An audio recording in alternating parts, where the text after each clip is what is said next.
सा पाप है?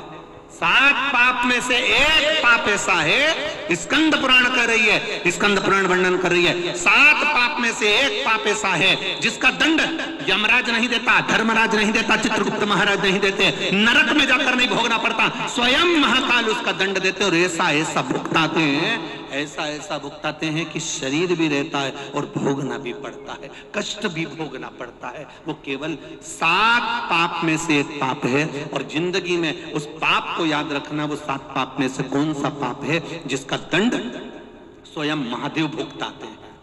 अब लोग कहेंगे गुरुजी ये पाप का दंड तो यमराज को भुगताना चाहिए, धर्मराज को भुगताना चाहिए, चित्रगुप्त को भुगताना चाहिए, फिर भगवान महादेव क्यों भुगताते हैं? शंकर भगवान कर रहे हैं 7 पाप में से स्कंद पुराण कहती है एक पाप ऐसा है जिसका भोग भगवान देवाधिदेव महादेव मरने से पहले भुगता देते हैं, मृत्यु से पहले भुगताते हैं। वो कौन सा पाप है? किसी गर्भवती नारी को और रजो धर्म वाली नारी को, गाली बकने वाले व्यक्ति को, अपशब्द कहने वाले व्यक्ति को मरने से पहले शंकर भुगताता जरूर है, ये निश्चित है। कौन को? जम के बोलिए जरा, जरा जम के बोलो, जरा मालेगांव वालों, ये कथा बड़ी विचित्र है स्कंद पुराण की, जरा इसका स्मरण करिएगा। कौन को? गर्भवती नारी। कोई नारी गर्भ से है, कोई स्त्री गर्भ से है, उसको कोई ने अपशब्द कह दिया, गाली दे दिया, ताना दे दिया, खूब अड़ा टेढ़ा बोला, खूब गालियां दी, जिसने दिया वो तैयारी कर बैठ जाना कि मरने से पहले तुझे भुगतना पड़ेगा। कोई रजो धर्म से है, रजस्वला है, 7 दिन तक 5 दिन तक नारी काम नहीं कर पाती है, 5 दिन 7 दिन मंदिर में नहीं जाती है। रजो धर्म के समय पर अगर उस नारी को किसी ने गाली दी है, अपशब्द कहा है, ताने दिए हैं, कोई ने आड़ा टेढ़ा बोला है, उसको भुगतना पड़ता ही है। 7 पाप में से एक पाप ऐसा है जो महादेव मरने से पहले भुगता देता है। मेरा माताओं से एक निवेदन है, देवरानी जेठानियों से भी निवेदन है, परिवार के लोगों से भी निवेदन है, जब नारी रजस्वला धर्म में रहे, रजो धर्म में रहे, 5 दिन वो काम नहीं कर पाती है, उस समय पर तुम्हारा मुंह नहीं फूलना चाहिए, तुम्हें अपशब्द नहीं कहना चाहिए। घर में अगर काम करना हो तो करो, नहीं तो अपशब्द मत कहो। देवरानी रजो धर्म से हो गई, जेठानी का मुंह फूल गया, 4 बच्चों का रोटी में बनाऊं, टिफिन में बनाऊं, स्कूल में भेजूं, ये काम में करूं, वो काम में भेरूं, और ये महारानी जी बैठ गई। तैयारी कर ले कमला, तैयारी कर, तेरा क्या होगा रे कालिया, तैयारी। किसके तन में?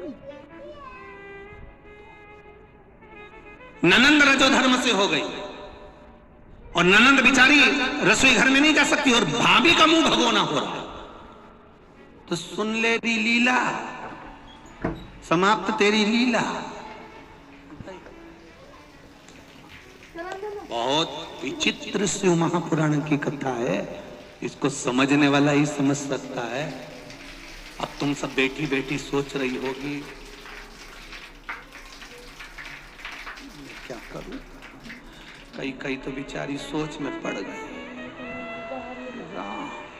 अब क्या होगा, अब क्या होगा? कुछ नहीं, जो हो गया उसको भूल जाओ, अब नए सिरे से।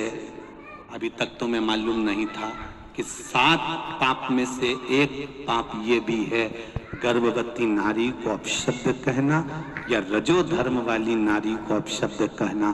7 पाप में से ये वाला पाप मेरे महादेव भुगताएं, उससे अच्छा है अब मैं कभी भी, भले मुझसे बनेगा उतना काम कर लूंगी, पर कभी मुंह नहीं फुलाऊंगी, कभी अपशब्द नहीं कहूंगी, कभी गाली नहीं दूंगी, कभी आड़ा टेढ़ा नहीं बोलता। क्या विचार है री मालेगांव वाली?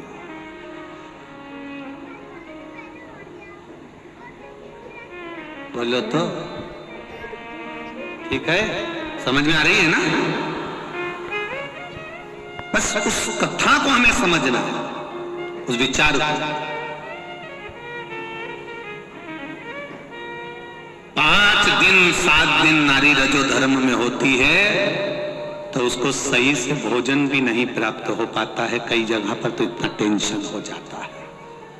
बोलो सही है कि गलत है? सही है ना? कई बार ऐसा होता है उसके साथ में कि उसको भोजन तक नहीं मिल पाता सही से। मेरा निवेदन शिव महापुराण की कथा से हमको सीखना है, हम कहीं ये गलती तो नहीं कर रहे हैं, हम कहीं इस गलती में तो नहीं है। श्रेष्ठ कर्म की ओर, श्रेष्ठता की कथा करे,